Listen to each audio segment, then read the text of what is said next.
Alors, je pense que c'est une passion, effectivement, de recevoir ces messages, ces appels, plein de joie me disant: «Ça a fonctionné, ça a marché, il y a une grossesse». Il y a une vingtaine d'enfants qui sont nés, répartis dans toute la France. L'homme que vous venez d'entendre, c'est Tony. Il a 30 ans et des enfants partout en France. Il donne du sperme illégalement depuis plus de 6 ans et on pourrait penser que depuis la loi de 2021 sur la PMA, ces réseaux parallèles, c'est fini.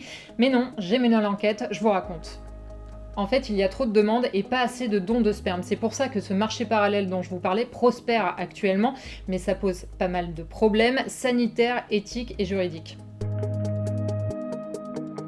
Eh ben, pour les receveuses, c'est parce que la PMA est contraignante. Il y a des limites d'âge, pas mal de rendez-vous médicaux, et puis surtout, les délais sont très longs. On parle de près d'un an et demi en moyenne. Et puis certaines, comme Billy, une future receveuse, veulent connaître l'identité du donneur.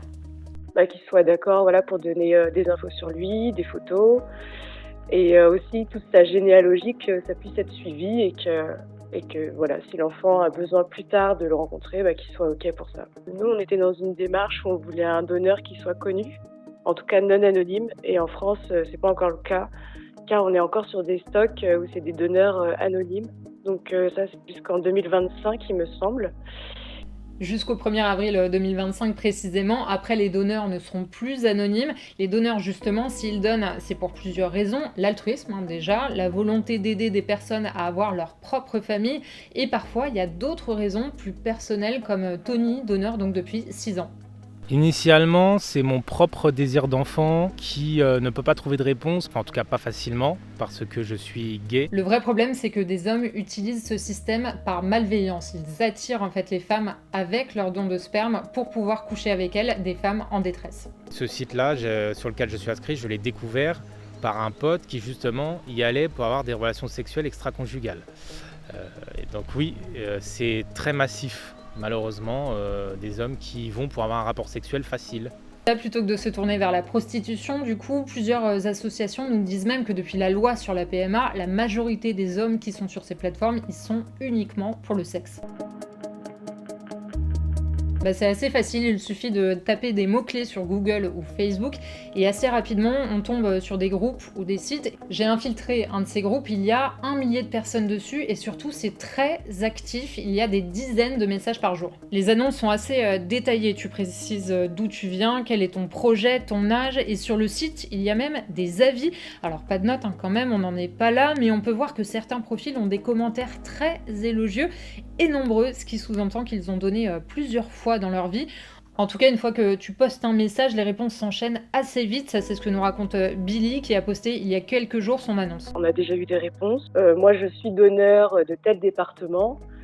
Si tu as besoin et tout, on peut en discuter et voilà, machin. Et ça commence comme ça la discussion. On a programmé la première rencontre dans la 2e semaine d'octobre. Si on n'attaque pas tout de suite, eux, ils peuvent répondre à une demande. Il faut savoir qu'il y en a pas mal. Beaucoup de demandes parce qu'il y a quand même un peu plus de receveuses que de donneurs de ce que j'ai vu et surtout, il y a des contraintes pratiques. En fait, pour tomber enceinte, c'est mieux pendant la période d'ovulation, qui est une fenêtre assez restreinte. Donc, un donneur ne peut pas être partout à la fois. Ça demande pas mal d'organisation. Eh bien, il y a 3 méthodes. La naturelle, les personnes couchent ensemble, tout simplement, c'est un rapport classique. La semi-naturelle, ça c'est un peu plus technique, l'homme se masturbe, éjacule à l'intérieur de la donneuse au tout dernier moment uniquement. Il n'y a pas de va-et-vient en fait. Et puis l'artisanale, là, c'est une insémination à l'aide d'une pipette. En clair, le donneur fait sa petite affaire dans un gobelet, puis la receveuse prélève le sperme via une pipette avant de se l'inséminer toute seule. Et en pratique, pour Tony, ça donne ça. Pour le dérouler, moi j'aime bien que chacun ait son intimité, chacun est dans une pièce différente ou alors on se relaie l'un après l'autre. On se passe la pipette, on n'est pas ensemble au moment de l'insémination. C'est-à-dire que la receveuse est en pleine intimité pour cela. Vous l'avez compris, Tony est assez rodé, mais globalement, ça se passe comme ça dans la majorité des cas quand on opte pour la méthode artisanale. Et puis pour ceux qui se posent la question, généralement, toute cette petite affaire-là, ça se passe dans un hôtel ou un Airbnb, en fait un terrain neutre. Depuis le temps, oui, il a d'abord commencé par des dons légaux, mais il a été freiné très vite par le nombre parce que c'est très encadré en France. J'ai essayé de me renseigner pour voir s'il était possible de donner à plusieurs centres. C'est non. Il y a une limite de 10. légal, moi je pense qu'on pourrait l'augmenter un petit peu. Moi, on a déjà vu des familles où il y a plus de 10 enfants et je pense pas que ça pose un problème de consanguinité. Je pense qu'on pourrait élever cette limite. Tony fait les choses proprement, entre guillemets. Il fournit tout le temps des tests sanguins pour montrer qu'il n'a pas de maladie. Il fournit un spermogramme aussi pour prouver sa fertilité, qui n'est plus approuvée désormais. Il y a une vingtaine d'enfants qui sont nés répartis dans toute la France, sur environ, je dirais, 4 fois plus de tentatives, 3-4 fois plus de tentatives qui ont échoué parce que ça ne marche pas à tous les coups. 21 précisément, et 8 femmes sont actuellement enceintes de lui, sans compter les potentiels enfants issus des dons qu'il a fait légalement, je le rappelle, tout ça pour environ 2 tentatives par mois, à savoir que lui ne fait jamais payer, il se fait défrayer à la limite quand il fait des transports un peu loin. Il a déjà été en Corse par exemple, et majoritairement il n'y a pas de demande d'argent sur ces plateformes, il faut savoir, ce sont réellement des dons. Ça dépend de chacun. En ligne, tu précises directement si tu es dispo pour parler à l'avenir avec l'enfant, si tu veux des nouvelles, etc. Donc logiquement, quand tu donnes comme ça du sperme, tu ne cherches pas de coparentalité, c'est-à-dire 2 personnes qui veulent être parents mais qui ne vivent pas en couple, qui se retrouvent donc et décident de faire une famille. Par exemple, pour Billy, clairement l'intention avec sa compagne, c'est de connaître le donneur pour que l'enfant à venir puisse lui poser des questions un jour, mais pas du tout pour être impliquées, et pour ça, elles ont pensé à une solution.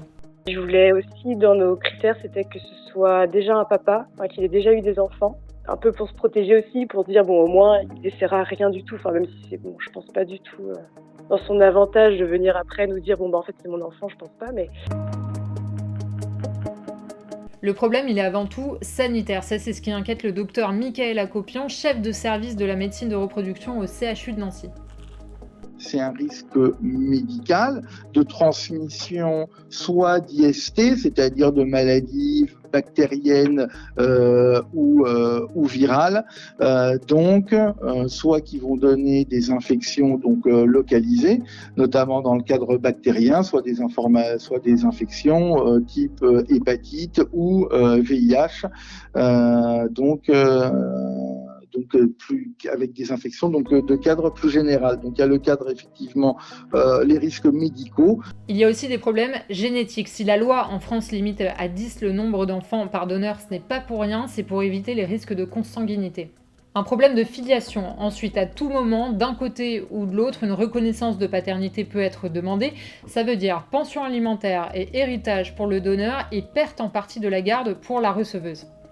Au moment de l'insémination, et ça c'est peut-être la partie la plus grave de cette enquête, il y a aussi des dérives. Ce sont les associations, notamment Maman Solo, qui nous ont alertés là-dessus.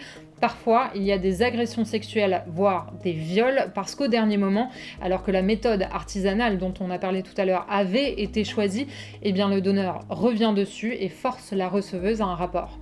Tel que la loi est faite aujourd'hui, ce qui est illégal en fait, c'est précisément l'insémination artisanale. C'est passible de 2 ans de prison et de 30 000 € d'amende. Les 2 autres méthodes, en fait, c'est assez compliqué de les caractériser puisque ça s'apparente à un rapport sexuel assez classique, donc ça n'est pas répréhensible pénalement.